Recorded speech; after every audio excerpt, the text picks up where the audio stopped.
Sabemos que esse assunto da homossexualidade ou homoafetividade é um assunto que tem preocupado as pessoas ultimamente, inclusive no meio evangélico.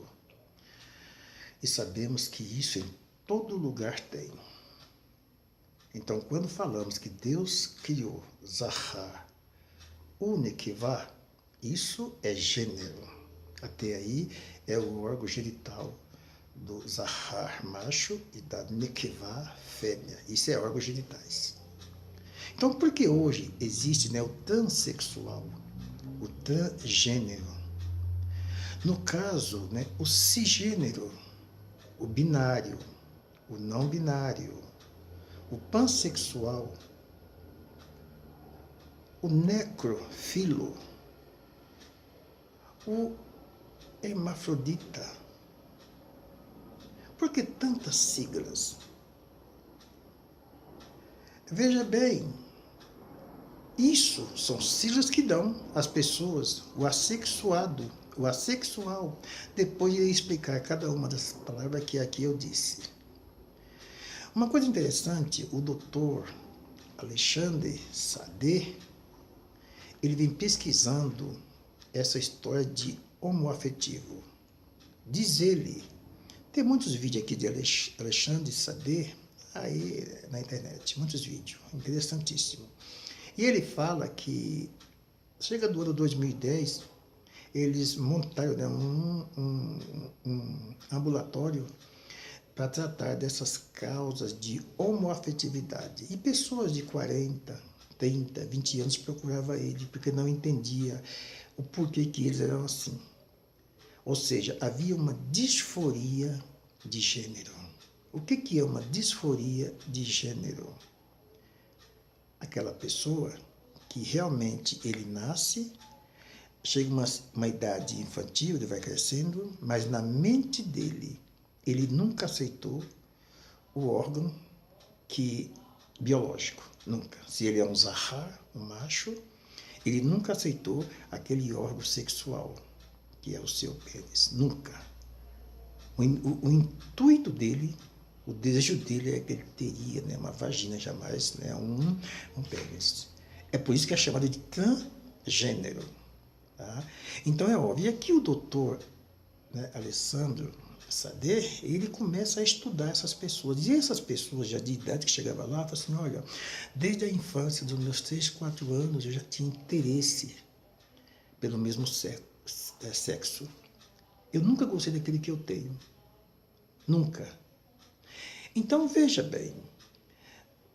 Aí chegou uma hora e pensou, por que crianças não me procuram? Lógico, a criança não vai procurar mesmo, tem que ser com os seus pais. Aí, um certo dia, um senhor, um pai de uma criança, de outro estado, não de São Paulo, veio procurar ele, uma vez que ele era diretor do ambulatório de psiquiatria do HC aqui em São Paulo. Ele realmente começou a estudar. E esse senhor procurou ele e trouxe uma criança para que ele assim a examinasse. E começou a conversar com essa criança. E essa criança fechada. Quando ele citou o caso das bonecas, a Barbie e outras bonecas que tem por aí, aquela criança começou a abrir um sorriso no rosto. Ou seja, estava no campo dele. Ele viu que aquela conversa agradava a ele. Então, como uma criança dessa idade, ela vai ter o desejo de gostar disso ou não gostar. Então, é claro, aí ele começou a estudar a disforia de gênero. Na realidade, a disforia de gênero não é uma patologia psíquica, mas se o indivíduo se sente irritado, se sente realmente, ele não aceita, ele vive uma irritação, ele vive um abalo psíquico. Por quê? Por que eu sou assim? Se eu não gosto disso. Então ele começou a estudar a disforia de gênero.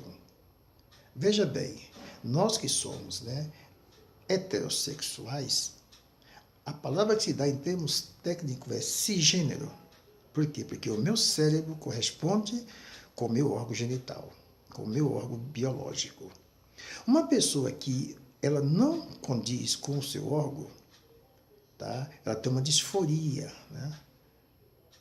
de mente. Ela não aceita. ela fica irritada porque a sociedade o persegue, a família o persegue, e ele não tem liberdade de se expor àquilo que ele deseja, que ele gosta. Por quê? Porque ele é um Zahar, ele não é uma Nekivá.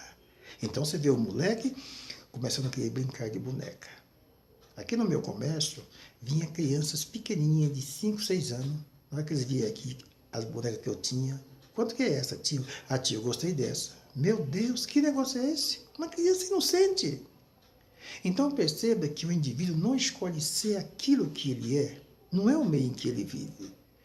Não é a sociedade em que ele vive.